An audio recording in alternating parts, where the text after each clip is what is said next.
menjatuhkan pidana kepada terdakwa tersebut oleh karena itu dengan pidana mati.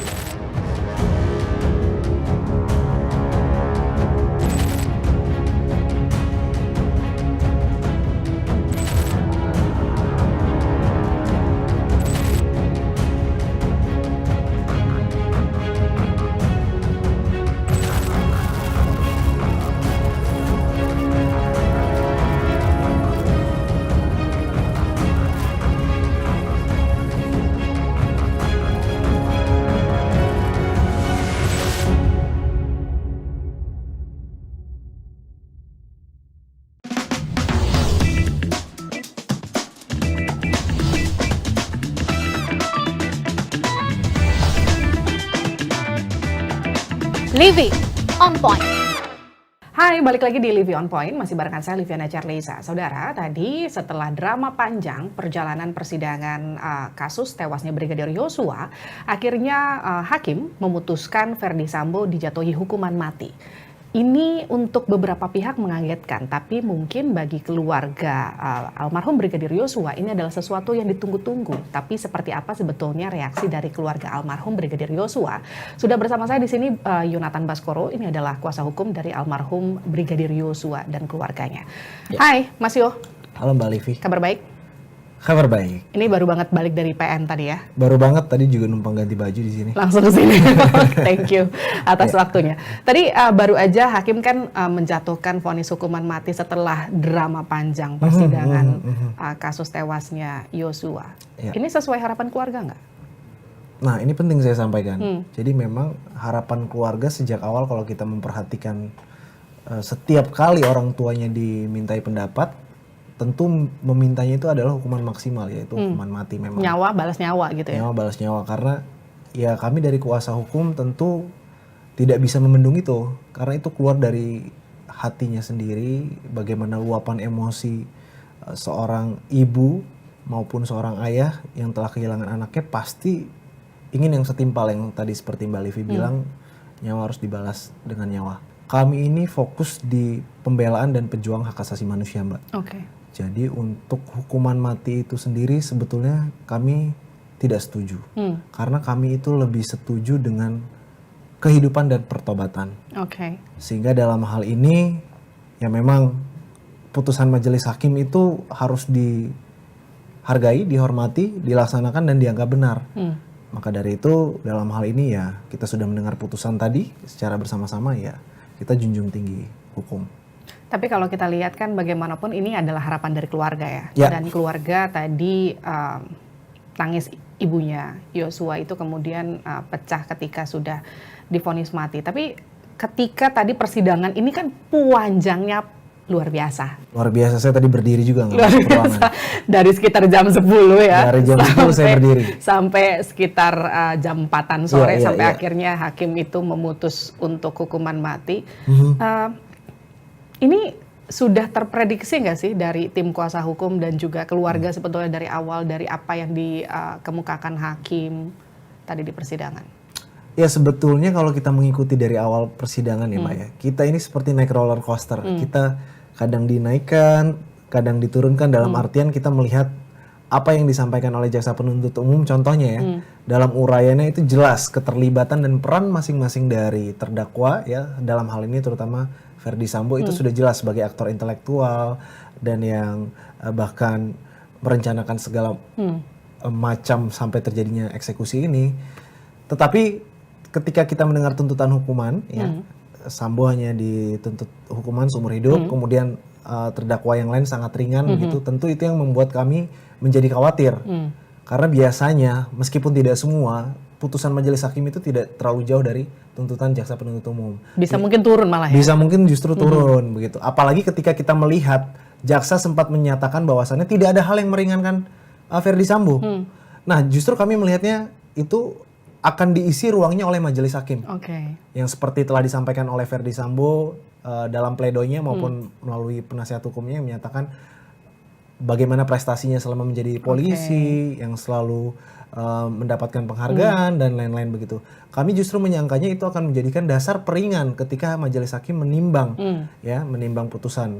Kemudian ternyata hari ini kami melihat justru tidak ada Yang hal yang meringankan. meringankan. Dan bahkan semua keterangan dari Verdi Sambo itu tidak digunakan. Artinya dikesampingkan. Sehingga dalam hal ini apapun yang disampaikan oleh Verdi Sambo itu dianggap adalah sebuah kebohongan. Dan itulah yang menjadi dasar pemberat majelis hakim yang dari tuntutan jaksa penuntut umum adalah seumur hidup dan sekarang diputus hukuman mati. Oke.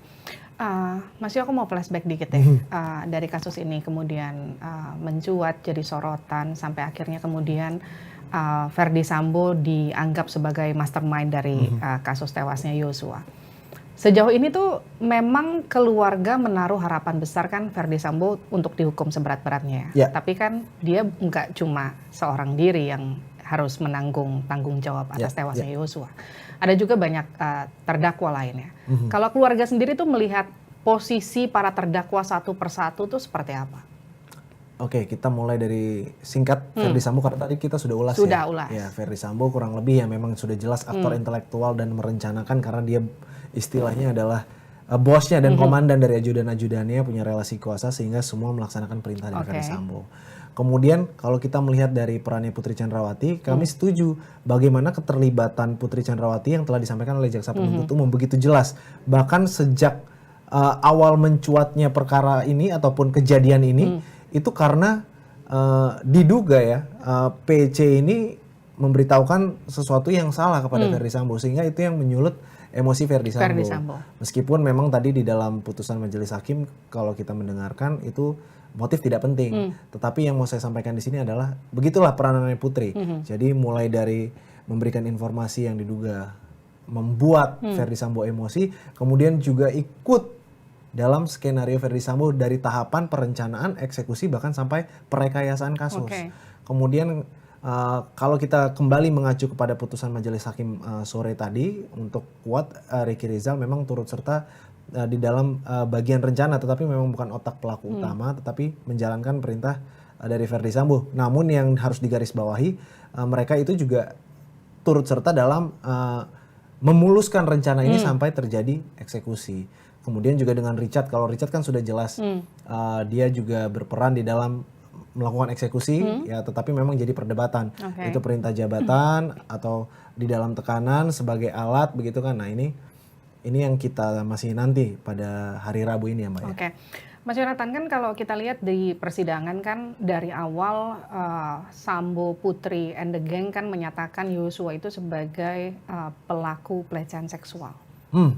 Tuduhannya seperti itu dari awal yang digaungkan. Tapi di persidangan justru jaksa penuntut umum menyatakan mereka punya affair. Jadi kalau saya bisa bilang sebetulnya dari kedua belah pihak ini di persidangan nama Yosua, sorry itu saya nggak ada bagus-bagusnya. Di sana dibilang jelek, di sini dibilang jelek. Tapi kan keluarga meminta ketika persidangan ini sudah selesai, coba tolong dong anak saya yang sudah jadi korban dipulihkan nama baiknya. Prosesnya kayak gimana tuh? Bisa nggak sih itu dilakukan? Baik, yang pertama terkait hal tersebut itu sudah terbantahkan semua.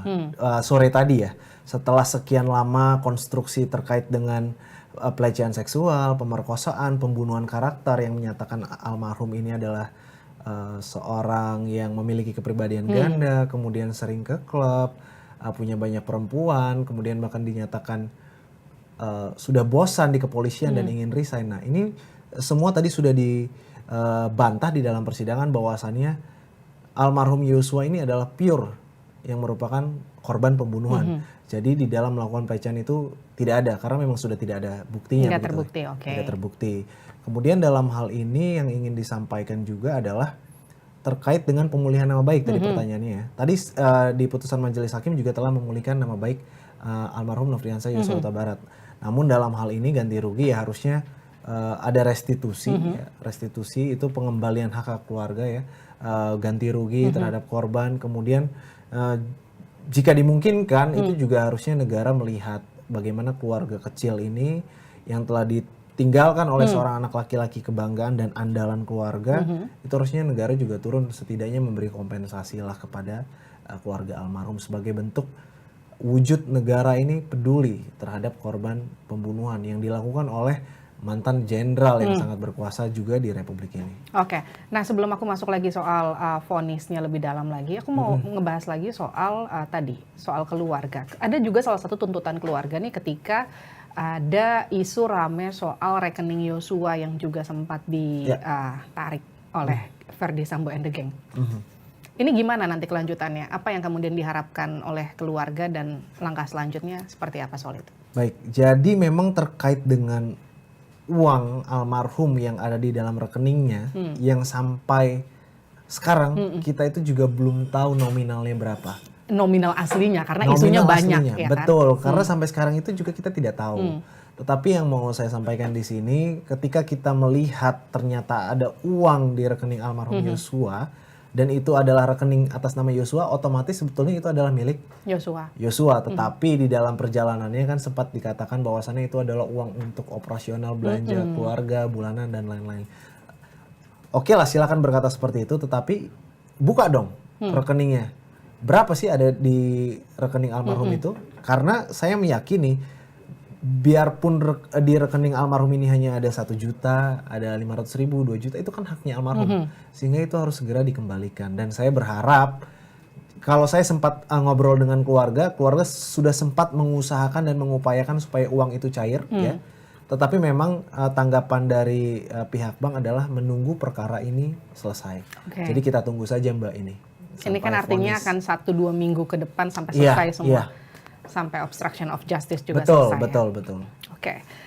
Masuk lagi soal vonis hakim, vonis mati. Ini cukup mengagetkan sebetulnya ya. Karena meskipun keluarga berharap vonis mati, tapi kita kan justru bahasanya udah suuzon duluan nih, karena mikirnya jangan-jangan nanti bakal diringanin tuh, karena kan udah banyak banget isu yang beredar, bukan angka tapi bukan huruf tapi angka gitu, kemudian nanti akan begini karena kemarin jaksa aja dibilang masuk angin, jangan sampai kemudian nanti hakimnya masuk angin, kita kan semua udah mikir gitu dong, tiba-tiba jeng hukuman mati gitu kan, wah hukuman mati nih. Terus ketika keluarga kemudian ya kan memang ini harapannya dari keluarga, nyawa dibalas nyawa. Tapi gimana ngelihat ada juga pihak-pihak yang kalau tadi saya sempat baca rilisnya dari Sugeng IPW, dia menyatakan ini tuh hakim justru seperti yang tadi sempat Mas Yo katakan, tidak mempertimbangkan poin-poin yang meringankan buat Sambo. Tapi kemudian ini juga vonis hakim yang hanya memikirkan tekanan publik, dan hakim betul-betul terpengaruh atas tekanan publik, masifnya pemberitaan media dan segala macam sampai akhirnya jatuhlah vonis mati. Kalau Mas Yo sendiri, ini kan pasti ada buah si malakama dong sebagai kuasa hukum, tapi sebagai juga praktisi hukum di situ. Coba kasih pandangan ke kita, insight-nya gimana? Ya kalau dari kacamata saya melihat tadi sudah saya sampaikan ya, saya sebetulnya tidak setuju dengan hukuman mati ya. Karena tadi pertobatan lebih penting, kehidupan lebih penting ya daripada sebuah kematian begitu. Tetapi dalam hal ini ketika kita kembali melihat apa yang jadi pertimbangan majelis hakim ya, tadi sudah dijelaskan dengan sangat detail menurut saya sampai berapa jam itu kan. Nah di situ memang ternyata yang memberatkan itu adalah kebohongan-kebohongan yang dibuat oleh Sambo itu sendiri ketika seharusnya ada momentum untuk jujur begitu dan berkata sebenarnya, bahkan jika perlu membongkar semuanya. Nah inilah yang kita sayangkan. Andai kata Verdi Sambo ini mau membuka semuanya secara terang, tentu saya rasa justru vonis hari ini akan berbeda.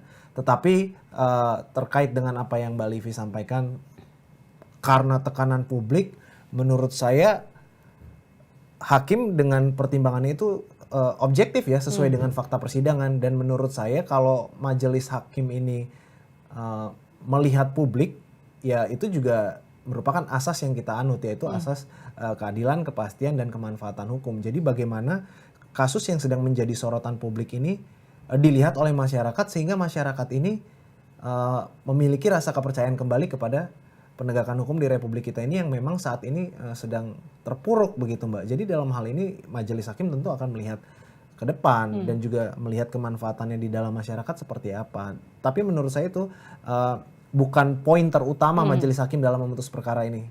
Sesuai dengan yang saya sampaikan, bagaimana fakta-fakta di persidangan ternyata perencanaan yang begitu matang, kemudian penyalahgunaan jabatan, kemudian telah membuat keluarga almarhum bersedih dan kehilangan anaknya dan masih banyak faktor-faktor lain yang tadi kita sudah saksikan. Ya tentu menurut saya dalam hal ini itulah yang menjadi landasan majelis hakim memutus vonis hukuman mati bagi Ferdy Sambo. Jadi tidak serta-merta 100% karena tekanan publik, kalau itu saya tidak setuju. Dan itu juga masyarakat bersuara berdasarkan apa yang disaksikan dan dilihat. Fakta di persidangan ya, Betul, dan mereka kan memiliki empati bagaimana ketika hal seperti ini terjadi kepada mereka. Karena dari awal kasus ini kan penuh dengan kebohongan, penuh dengan skenario. Dan satu lagi Mbak, saya juga mau mengingatkan ini Ferdy Sambo juga baru diadili berdasarkan 2 perkara, yaitu pembunuhan berencana dan obstruction of justice. Satu ini sebetulnya belum, yaitu adalah pembohongan publik yang sejak awal disampaikan dan itu adalah korbannya seluruh rakyat Indonesia dan ini kan belum sebetulnya. Nah dari 2 saja sudah divonis mati, apalagi kalau ini mau diproses yang terakhir. Oke. Mas Yo, kalau lihat dari tuntutan jaksa sampai kemudian tadi pertimbangan-pertimbangan hakim tidak ada unsur yang meringankan, Anda melihat ini akan jadi celah nggak untuk tim kuasa hukum Ferdy Sambo nanti ketika mereka mengajukan banding PK sampai kasasi? Ya, dalam hal ini saya meyakini sepengalaman saya sebagai praktisi hukum, sebagai penegak hukum juga, sebagai seorang advokat, pasti kalau misalkan klien saya mendapatkan hukuman paling maksimal, otomatis saya akan mengajukan banding. Dan nanti tentu saya nggak tahu strategi apa lagi yang akan dilakukan oleh Ferdy Sambo maupun tim penasihat hukumnya. Tetapi yang jelas saya memprediksi tetap, karena dari awal kita melihat juga Ferdy Sambo dan timnya ini tetap ingin motif ini harus dibuktikan. Dan itu tadi tidak terbukti di persidangan karena hakim tadi tidak menyebut itu. Itu sementara ini yang kita tunggu-tunggu sebetulnya, karena selain bicara soal siapa sih dalang utama dari tewasnya Yosua, siapa yang harus bertanggung jawab, hukumannya berapa sih, tapi kan publik juga menunggu-nunggu kenapa sih Yosua itu dibunuh, kenapa sih, karena dengan kasus yang dramanya sedemikian rupa ditunggu-tunggu, masyarakat kan pasti mau tahu kenapa sih sebetulnya, karena ketika kemarin jaksa penuntut umum menyatakan ada perselingkuhan, terus kemudian hakim tadi hanya menyebutkan putrinya sakit hati. Jadi apa korelasi ini? Abis ini nih pasti akan banyak asumsi yang muncul antara sakit hati dan perselingkuhan, kemudian Yosuanya meninggal. Nah apa? Jadi gimana nih kuasa hukum? Iya. Sebetulnya kami juga tidak mau masuk terlalu dalam ya terkait dengan motif, karena kami masih memegang teguh prinsip bahwasannya memang di dalam pembuktian unsur pembunuhan berencana dalam hal ini, motif menurut saya itu tidak harus dibuktikan, tetapi memang unsur-unsurnya yang harus dibuktikan. Namun terkait ada tadi pernyataan majelis hakim yang mengatakan bahwasannya Putri Chandrawati ini sakit hati, tetapi bukan karena pelecehan.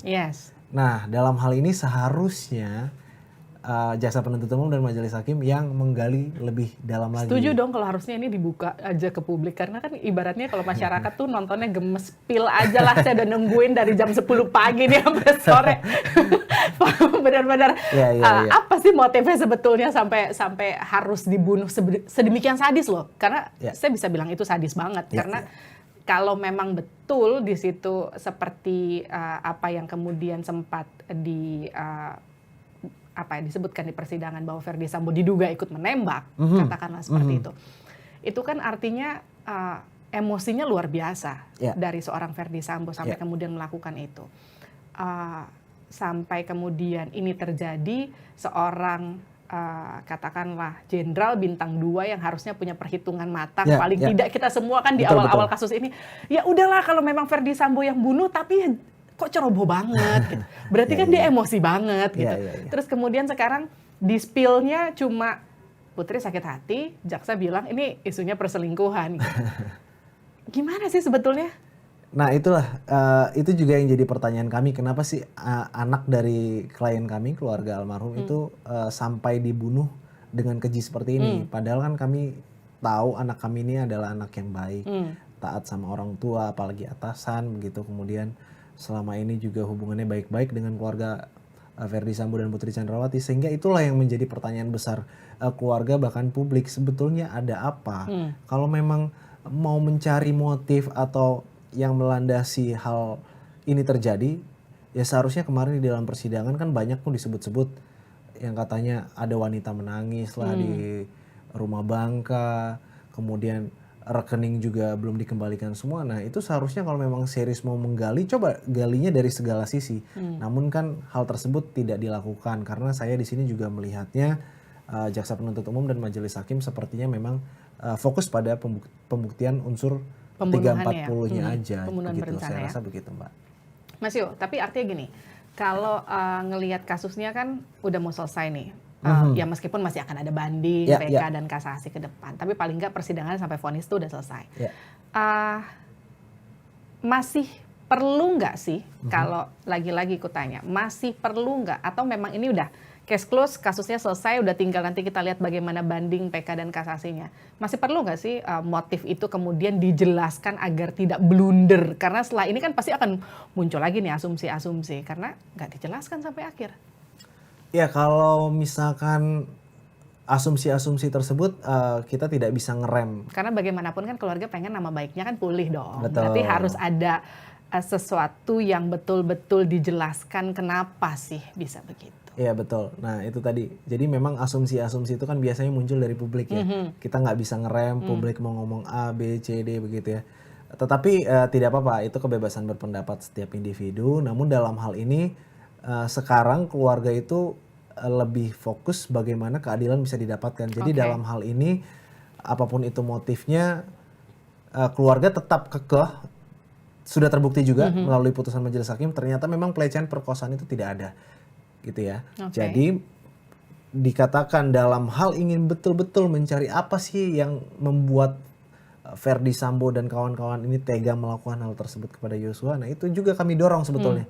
Ayo dong kalau memang mau kita gali, kita cari, ayo kita sama-sama. Silakan gali yang seluas-luasnya. Jadi di dalam upaya hukum selanjutnya misalkan di dalam banding, kemudian masih berbicara mengenai motif, jika memang itu ingin dibuktikan, ya kami juga dukung, ayo kita cari sama-sama. Tetapi saya rasa dalam hal ini majelis hakim di level tingkat banding itu saya rasa akan tetap sama mengatakan bahwasannya motif tidak perlu dibuktikan. Oke. Verdi Sambo udah divonis hukuman mati. Putri ini sambil kita tapping sekarang kan lagi berjalan nih pembacaan vonisnya. Oh iya benar. Kita belum bisa dapat spill-nya seperti apa hasilnya. Tapi kan masih ada Kuat, masih ada Ricky paling enggak, masih ada Eliezer. Harapan keluarga terhadap terdakwa-terdakwa lainnya selain yang obstruction of justice ya. Itu gimana? Ya dalam hal ini masih ada Putri yang sedang berjalan, Ricky Rizal, Kuat Maruf besok, dan Richard Eliezer. Kalau kita melihat dari Putri Chandrawati, kemudian kita mendengarkan penjabaran majelis hakim tadi, itu dinyatakan bahwasannya semua yang disampaikan adalah omong kosong. Artinya Putri Chandrawati ini juga terlibat dalam yang tadi saya bilang sejak awal perencanaan, eksekusi sampai rekayasa, termasuk juga dengan kebohongan-kebohongan yang ada di dalam persidangan. Yang seharusnya jujur agar mendapatkan keringanan, tetapi alih-alih justru berkata bohong begitu. Sehingga dalam hal ini jika saya melihat vonis hari ini Verdi Sambo hukumannya adalah hukuman mati, menurut saya Putri Chandrawati akan jauh di atas tuntutan jaksa penuntut umum yang 8 cuma 8 tahun. tahun. Saya rasa akan jauh di atas ini. Jauh di atas itu. Jauh di atas ini. Itu juga berlaku kepada Kuat dan Ricky Rizal, terutama Ricky Rizal, karena Ricky Rizal kalau kita melihat pertimbangan di Verdi Sambo ini adalah polisi penegak hukum dan itu juga menjadi faktor yang memberatkan, termasuk Ricky Rizal yang juga merupakan seorang anggota Polri, sehingga itu juga akan memberatkan. Kemungkinan juga Ricky Rizal akan lebih tinggi dari tuntutan 8 tahun. Kalau Kuat ini saya melihatnya ya antara 8 tahun atau berapa, tetapi setidaknya tidak lebih rendah daripada Ricky. Tidak lebih rendah daripada tidak lebih tinggi. Tidak lebih tinggi benar. Karena kan yang polisi Ricky. Tidak lebih tinggi daripada Ricky. Saya rasa begitu. Kemudian kalau Richard Eliezer ketika disampaikan ternyata konstruksi pola pikir majelis hakim juga menganggap keterangan Richard Eliezer itu memiliki nilai ya dalam artian value-nya ada, bisa dipercaya begitu. Sehingga dalam hal ini saya meyakini Richard Eliezer akan mendapatkan hukuman atau vonis di bawah dari seluruh terdakwa. Oke. Ya. Kalau untuk obstruction of justice? Kalau dari obstruction of justice kita lihat ya memang banyak sekali tuntutan yang begitu variatif ya. Tapi paling nggak harapan keluarga gimana terhadap mereka? Oke. Kalau untuk mereka tentu jika nanti majelis hakim mengetuk palu dalam pertimbangannya juga sudah menjabarkan secara jelas bagaimana keterlibatan dan keikutsertaan mereka, katanya kan ada yang nggak tahu, ada yang disuruh, tapi kan yang kita ketahui kalau kita misalkan tahu ini CCTV punya orang, walaupun perintah siapapun ketika kita tahu kita ambil itu ada pelanggaran, tapi kan itu tetap dilakukan ya itu namanya pelanggaran. Jadi tidak bisa, menurut saya tidak bisa dibilang karena saya disuruh ambil itu jadi saya ambil, tapi kan itu kita sadar itu perbuatan yang tidak baik atau tidak pas dan melanggar hukum jika dilakukan oleh anggota Polri. Nah, dalam hal ini tentu kami juga berharap kepada seluruh terdakwa obstruction of justice itu bisa diputus oleh majelis hakim yang betul-betul adil, melihat bagaimana peranannya, keikutsertaannya seperti apa. Jadi saya rasa dalam hal ini keadilan masih bisa didapatkan karena hari ini sepertinya putusan majelis hakim itu mengobati seluruh luka di keluarga hati dan keluarga dan masyarakat. Jadi ada rasa optimisme itu bangkit lagi setelah vonis hari ini, Mbak. Setelah kemarin tuntutan jaksa yang dianggap masuk angin, kemudian sekarang vonis mati ini mengobati luka dan juga mewujudkan yang disebut rasa keadilan terhadap korban dan juga masyarakat. Begitu kira-kira ya? Iya, betul, Mbak. Kita masih harus nantikan karena masih ada banding nanti, masih ada kasasi, masih ada PK juga nanti yang akan mungkin pasti akan dilakukan karena hukumannya vonisnya mati. Iya. Nanti kita akan lihat seperti apa. Yang pasti keluarga masih akan tetap semangat untuk mengawal ini terus ya. Iya, betul sekali, dan jangan sampai ketika di pengadilan negeri kita sudah mendapatkan hasil yang maksimal, nanti banding ya kita serahkan kepada majelis hakim, tetapi nanti mengecewakan. Nah, itu juga jadi kita tidak mau yang euforia seperti apa, apalagi kalau saya pribadi tadi saya cukup menentang hukuman mati. Jadi dalam hal ini ya kita lihat saja bagaimana nanti dibanding, dan harapannya tetap harus sesuai dengan apa yang sudah dilakukan oleh para terdakwa masing-masing. Tapi tim kuasa hukum tetap mengawal proses ini sampai selesai ya? Ya, kita sifatnya memang hanya bisa memantau karena semuanya kita korban sudah diwakili oleh jaksa penuntut umum di dalam persidangan, sehingga dalam hal ini kami juga masih tetap berharap banyak kepada institusi penegakan hukum kita, terutama jaksa penuntut umum yang dalam hal ini mewakili kami, keluarga korban. Oke, terima kasih telah bergabung bersama kami di Livie On Point, Mas Yonatan Baskoro. Itu dia tadi perbincangan saya bersama dengan Yonatan Baskoro di Livie On Point. Kita ketemu lagi di episode selanjutnya. Sampai jumpa.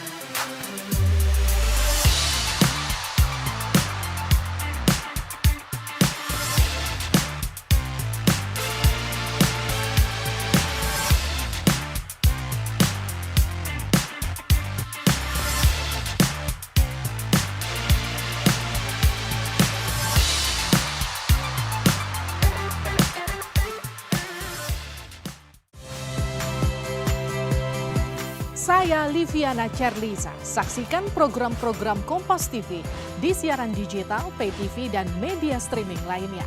Kompas TV, independen, terpercaya.